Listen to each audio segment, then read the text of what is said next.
Now that I've described in general terms the design process that leads to a great speaker, let me help you understand what to listen for so that you can evaluate what's the best speaker for you. Obviously, we're hoping that it's an SVS speaker, but it may not be, because speakers really are a matter of personal preference and the weighting that you give to different listening characteristics that the speaker has. I would tell you the first thing to listen for, and maybe even the easiest and most objective thing to listen for, is clarity and detail. And what I mean by that is everything in the content being rendered faithfully by the speaker? How do you figure that out? Well, first of all, I would recommend that you use content that you are familiar with and that you've heard in a very good light in previous times. And try to remember the context of those previous experiences with the content. And then play it through the speaker that you're evaluating. And listen for the various instruments, vocals, different nuances and details. Sometimes I'll point out, when I'm playing a speaker for folks in an event, a chair creaking in an orchestra, for example. Things that may or may not be important to the content, but will help you understand the speaker's ability to render everything that's going on in that content. The second thing that I would recommend listening for is something called imaging or sound staging. And that is the speaker's ability in a stereo pair to render a sense of visual, almost 3D points in space that the different parts of the content come from. This can happen in a home theater environment, but it's more difficult in a simple stereo environment to render. If they do that, then you get that sense of soundstage, and the music or the movie no longer sounds as though it's coming from two boxes in front of you, but actually from a three-dimensional sound field that's everywhere in front of you, and in the case of a home theater, all around you, or nowadays with object-based surround sound, everywhere in the room, even above and below you. A more subtle characteristic of really great speakers is their neutrality. I might even call this refinement. And what I mean by that is, does a human voice sound like a human voice, or does it sound like a reproduced human voice?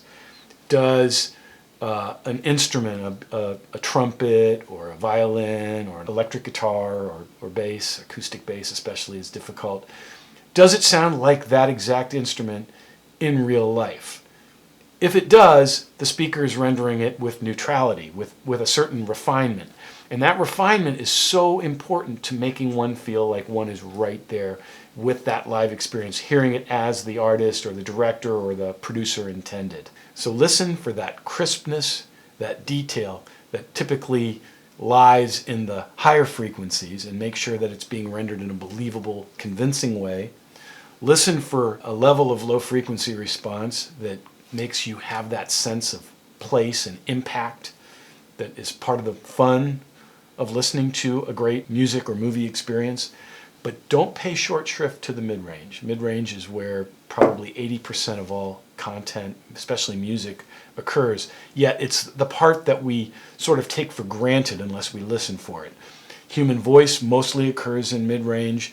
Most of the important musical information from instruments occurs in the mid-range, so take some time to make sure it's being rendered in an accurate, believable way. Another and very important part of great performance by a speaker, or a great listening experience for you, is dynamic range. Dynamic range is the speaker's ability to rise to musical or cinematic peaks, meaning it's expressed really as a ratio, and it's the ratio between the quietest moment that the speaker can render and the loudest. And yet I'm not really talking about the speaker's ability to play loud, more its ability to show the contrast between quiet moments and loud moments, because that's part of the excitement and fun of listening to music or watching a movie in a great home theater.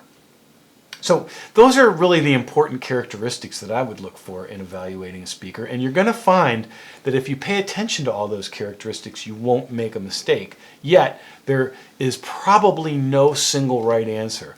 This is why there are so many speaker companies out in the world, because I guess there's a lot of personal tastes, and I'm not even talking about what a speaker looks like, which is sometimes an important factor for the person making their selection. What I will say is we have some design philosophies at SVS that I think are important to bear in mind as you're making your own evaluations. One of them is that we believe very strongly in accuracy, refinement, imaging or sound staging, clarity and detail, neutrality, all the things that we've talked about that I encourage you to listen for.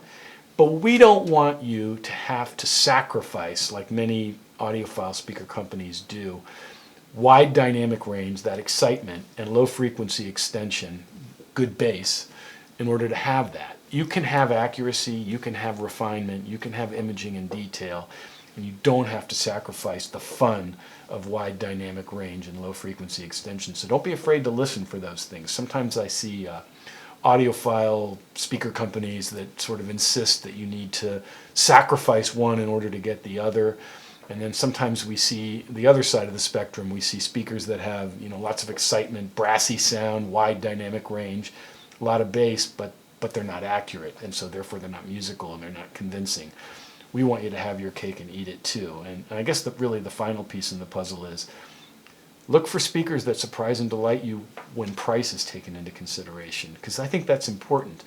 Regardless of the price range you're in, that's your budget, and so you want to make sure that the speaker that you choose surprises and delights you with the level of performance that you get. We hope it's an SVS, but we know it may not be, because speakers really, in the end of the day, are a matter of personal preference. But if you take all those characteristics of the sound into consideration when listening and make sure that you're getting that emotional connection, you very likely won't go far wrong.